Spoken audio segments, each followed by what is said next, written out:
Folks, welcome back, and let's jump into Tidbits. We've got a couple things to discuss, so let's not waste our time and jump into the first thing, which is coming from Doctor of Credit.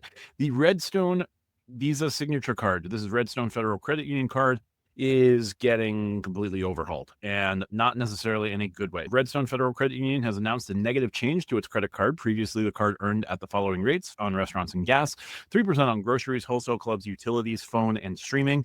Groceries included Walmart, and wholesale clubs also included things like Sam's Club and Costco. This was an all-in-one type card for everything. 5% on restaurants and gas, 3% on Walmart, and I think Target also coded. Wholesale clubs, utilities, phones, streaming, 1.5 on all other purchases. This was a powerhouse card.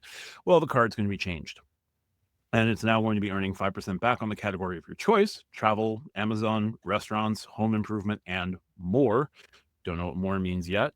It'll have a $1,500 cap per quarter. Defaults to restaurants if you don't choose your Q1 2026 category, and then after that, no category if you don't select it. But the US Bank Cash Plus and the Chase Freedom Flex had a child, and it got not the best qualities of both, because I do like the Cash Plus in terms of the ability to select your categories, but you get 2 of them.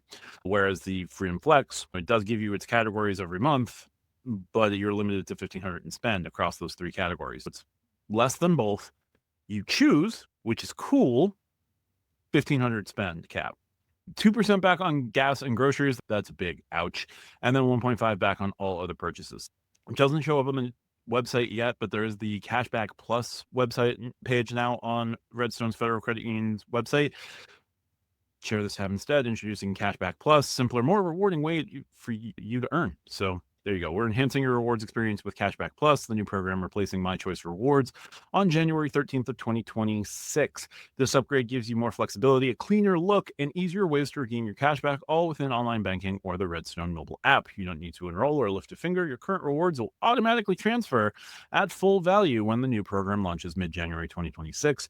Same rewards you love, now simpler, smarter, and more rewarding. Others will be the judge of that. So there you go. They're talking about personalized offers, easy redemptions, instant cashback, bonus cashback. Sounds like you're going to get card-linked offers, things like that. This will be on the Visa Signature card. And now that 5% on gas and restaurants, I believe, was capped to $7,000 per year, but that was still a healthy earning. Anyway, real rough on the Redstone Federal Credit Union Visa Signature. If you know someone with the card, if you want to extend sympathies, be my guest. Anyway, we're going to jump to our next article. It comes from View from the Wing. Don't usually use View from the Wing, but a couple of interesting pieces here today. First and foremost, we have Bilt now shows when airfare is truly booked direct, so you can earn extra points and still call the airline for changes. So Bilt Rewards has added a new feature that lets you see when it makes sense to book online through their travel portal. You'll earn extra points, and you still have the direct booking with the airline that lets you service the booking through the carrier's call centers. So everyone wants you to book through a travel portal. The company earns commissions, and they rebate some of that to you. Think Rove, think the Chase Travel Portal with its 8% return, Amex Travel, et cetera, et cetera. That's great, but the portals are also often frustrating. When you book direct, you get customer service from the airline or hotel. When you book direct with the travel portal, you're going to have to deal with the portal. Expedia gives negotiated benefits to its elite members. American Express and Chase have bookings with hotels that count as booked direct and offered and add value and add benefits. Rove gives you rebates on direct booking hotels, and so does Gondola AI. No one has done more on the direct booking front with rewards than Bilt's travel portal. You actually earn rewards on airline tickets, and those tickets can be serviced directly with the airline still. So on all your travel portal purchases, even airfare, you can use any card you wish and that's linked to your Bilt account. So that's points earning in addition to what your card gives you. Yeah, Bilt Rewards will give you 1 point per dollar when you book through the portal without the Bilt card. If you use the Bilt card, then it's 3 points per dollar, but you would get whatever your card of choice would use. Now, if Bilt is the merchant of record, then you'd want an online travel agency card. I think the Wells Fargo Autograph or the Amex Green Card. If you're using the Sapphire card, the Sapphire Reserve, now if it's direct booking with the airline, you might get the 4% plus the 1% from Bilt. They're going to tell you what does and doesn't qualify here. The Platinum also comes into play here because if you book through the travel portal and book direct with the airline, you'll get 5x points there and 1x with the travel portal. So Bilt Rewards members will earn 1 point per dollar on all eligible transactions that are not charged to the Bilt World Elite MasterCard and made through the Bilt Travel Portal. For transactions made with a combination of cash and Bilt points, you still receive 1 point per dollar spend on the cash portion of the transaction. Points will be awarded within 5 to 7 business days of the trip being taken, not at the time of booking. The following transactions made through the Bilt Travel Portal are eligible: airfare, hotels, car rental, and things to do. For tickets paid entirely in cash, the airline is then the merchant of record on direct bookings. If you pay with Bilt points, Bilt takes your points and pays the airline, but the booking is still eligible for direct customer service with the airline. Since the airline is the merchant of record, you will still earn full airfare points accelerators with your credit card, i.e. 5x on the Amex Platinum, 4x on the Sapphire Reserve. Bilt has updated the travel portal, so it's now 100% clear whether airfare is being booked direct.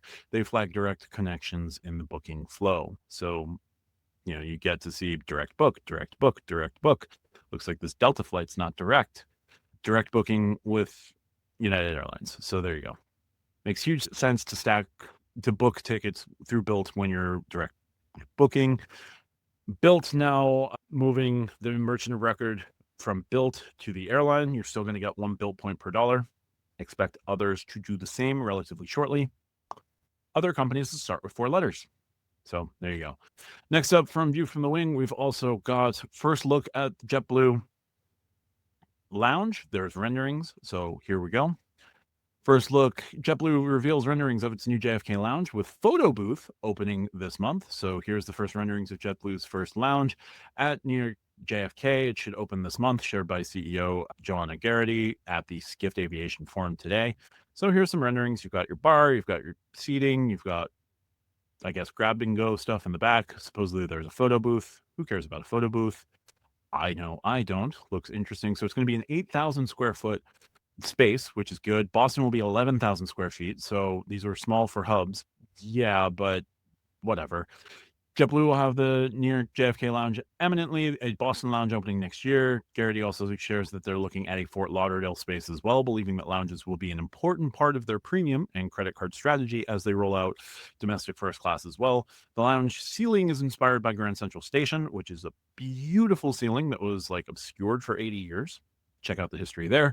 And she describes the lounge as having a residential design. In the back of the lounge, there's a photo booth, which she flags may or may not be open on the lounge's first day. Okay, cool. Easiest ways to get into this lounge would be the JetBlue Premier card, which is a horrible credit card. And I'm sure they're also going to sell lounge memberships. If you are Mosaic 4, you'll also gain entry into the lounge. And if you are flying in transcontinental first class, 8,000 square feet, not super large, but knowing the space between Terminal 5 and Terminal 6, it sort of makes some sense. Do I wish that it was a bigger lounge space? Yeah, but it's not that terrible, honestly. Could be worse. So let's go to our next bit from View from the Wing. Porter Airlines, a Canadian airline, it confirms it's considering joining oneworld. We'd be the obvious choice in Canada, so saith Porter Airlines. That's fighting words, considering that Air Canada exists. So Canada's Porter Airlines is considering membership in the oneworld alliance. Asked by the airline observers Brian Somers in the Skift Aviation Forum whether oneworld alliance membership is in the cards, Porter's president said that the honest answer is, we don't know. We're forming relationships with a lot of oneworld carriers now. Alaska and American are 2 of them. He mentions Qatar as one of their partners, and they already partner with British Airways too. The president says oneworld doesn't have a partner in Canada, and Porter would make an obvious answer to that if we choose to join. However, Porter hasn't figured out yet whether alliance membership versus partnership makes sense for them. Alliance membership is more expensive. Porter is based at Billy Bishop Airport in Toronto, near downtown. So there you go. They offer service throughout the eastern U.S., key leisure and American airline hubs like Florida. Cities include places like Boston, New York, Newark, Washington, Dulles, Philadelphia, as well as Chicago Midway and O'Hare and Sun routes. So there you go. Porter may or may not be joining oneworld. It would make a lot of sense for them to do that because oneworld doesn't have a Canadian airline. Question is Porter big enough to handle that? I don't know. Anyway, next up, we've got a couple of devaluations to talk about. We've got Turkish Miles&Smiles eliminates sweet spot redemptions in latest devaluation. As reported by Loyalty Lobbies, Turkish Airlines Miles&Smiles program has devalued its award rates for U.S. domestic Star Alliance flights, including those to and from Hawaii, with certain awards seeing price increases of nearly 200%. So one of the cool things that you used to be able to do with Turkish Miles&Smiles points was to book United domestic flights relatively cheaply, right? So now you're seeing economy is going to be the new rates for mainland domestic and Hawaii flights booked through Miles&Smiles. Rates display are one way. So domestic economy 10,000, new rate is 15. Business was 15, now it's going to be 22.5. First was 20, now it's 30. Rates for Hawaii used to be 10,000, now it's going to be 25 for economy, 40 for business, and 50,000 miles for first class. That's rough. As you can see, Miles&Smiles previously treated all flights within the US, even those to and for or from Hawaii, as the same as for award pricing purposes. Now it's being established that they're different and much more expensive to go between the US and Hawaii. Before this devaluation, the award rates for Hawaii flights were generally one of the best sweet spot redemptions you could make, provided you could find availability in the first place. Now, without notice, that opportunity is gone. So there you go. Adding insult to injury, the award rates for U.S. mainland flights jumped 50% across the board. Taken together, this devaluation leaves Miles&Smiles program with not much utility for flights within the U.S. in the eyes of most award travelers. Still could make sense, but yeah, that's fair, I guess. Yeah, that's kind of rough for Miles&Smiles. Kind of not cool of them to announce to just do a no notice deval. Again, I do not like no notice devals. If you're going to do a deval, do it like British Airways does finally and announce that you're going to do a devaluation less than 2 weeks out. Not cool. Here's what you need to know. British Airways has announced that starting December 15th, 2025, the price of award flights on British Airways and airline partners will increase. This price hike will hit both the Avios and cash parts of future fares. This devaluation comes on the heels of broader changes made to the program throughout 2025, including a rebranding of the British Airways Club and adjustments to how elite status is earned, moving to a revenue-based concept. So they're going to need more revenue, thus devaluation. We don't know exactly what the new prices will look like, but BA did provide a couple of off-peak examples showing increases of about 10% in Avios costs, plus more in surcharges. So there you go. Let's say you're going to fly London to Geneva in economy. The current price is 9,250 Avios plus 50 pence sterling. Well, now it's going to be 10,000 Avios plus £1. London to Geneva business was 15,000 Avios plus £12.50. Now it's 16,500 Avios plus £15. London to New York off-peak round trip in economy was 50,000 Avios plus £100. Currently, it's jumping up to 55,000 Avios plus £120. London to New York off-peak round trip in premium economy was 85,000 Avios plus £305. Now 93,500 Avios plus £350. So 10% across the board. These are off-peak. We don't know what on-peak is going to look like, but as you can see, is going to be expansive. So there you go. You should know, if you've been looking to redeem British Airways Avios for a future flight, consider booking it before December 15th to lock in the current prices. BA has stated that if you need to make changes to an existing award flight after December 15th, you can retain the original rate as long as the destination, cabin, and seasonality remain unchanged. This is an excellent reminder that devaluations are a constant factor in the points and miles world, making it more important than ever to fine-tune your spending and earning strategies in order to maximize your Avios.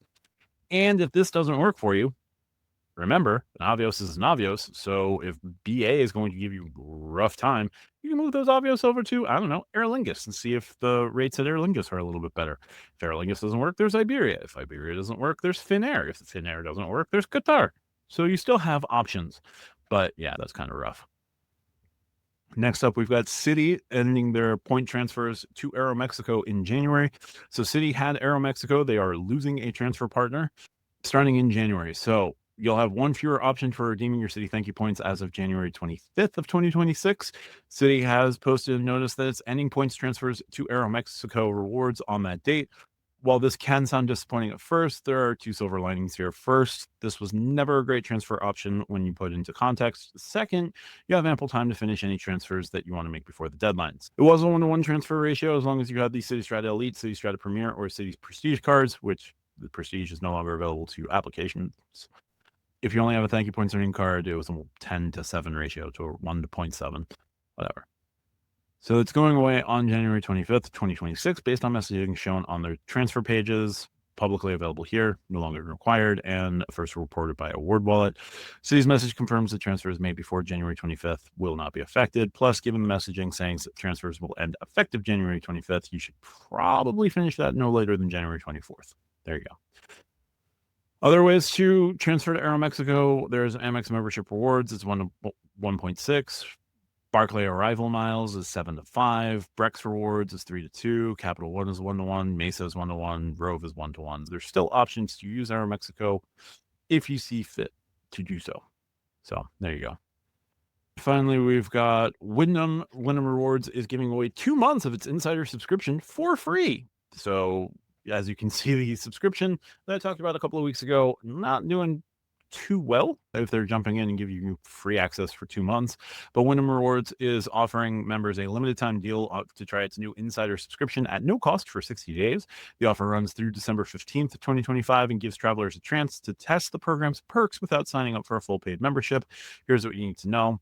Wyndham launched Wyndham Rewards Insider Program earlier this year, like 2 months ago, introducing a subscription model that offers extra benefits to members. If you're not familiar with how the program works, here's a quick overview. You'd pay $95 a year. You'd receive things like Gold Elite status, at least 10% discount on standard rates on qualifying Wyndham hotel stays, and a 50% point accelerator on earnings from your hotel stays. In short window, members can earn 2 free months by using the promo code InsiderHoliday25 during registration. The offer is available until December 15th at midnight. Promotion gives you 60 consecutive days of insider benefits at no cost. Only Wyndham Rewards members can redeem it. Current insider subscribers aren't eligible. Each member account can claim 1 free trial. After the 60 days are up, access ends automatically unless you decide to purchase a subscription. There's no auto renewal tied to this promo. Wyndham Rewards and insider program terms apply. So in other words, the offer is structured as a true trial period. Once your 60 days are over, your account reverts to regular Wyndham status membership unless you manually choose to subscribe. This makes the offer most useful for members with upcoming Wyndham stays or anyone curious about testing the insider's extra perks, especially since the annual subscription fee of $95 might be a deterrent. So when I did my video on this a couple weeks ago, folks were pretty nonplussed by it, but gold status, if you don't have a Wyndham credit card, you don't necessarily want to go get a Wyndham credit card. Gold status is better than nothing. Some status is better than no status is how I approach it. Now, I know that the Wyndham debit card also gives you gold status. If you want to do the debit card dance, be my guest. The 10% rebate, the 10% discount on standard rates on qualifying Wyndham hotel stays, not bad. And the 50% point accelerator, more points is more points. That ain't too bad either. So if you want to try out Wyndham's Insider for subscription for 2 months, you have until the 15th to sign up. It's a true trial period, so that's a plus. But there you go. That's going to do it for this one. If you like what I do, hit the like and subscribe button down below. Check out the Stack Your Points podcast, which releases here on Wednesdays and Fridays. We do a live on Thursday evenings at 8:30, so check that out as well. You can consider supporting me here on YouTube, becoming a channel member. That would be great. And check out the pinned comment for ways to support me outside of YouTube as well. But talk to you soon. Bye for now.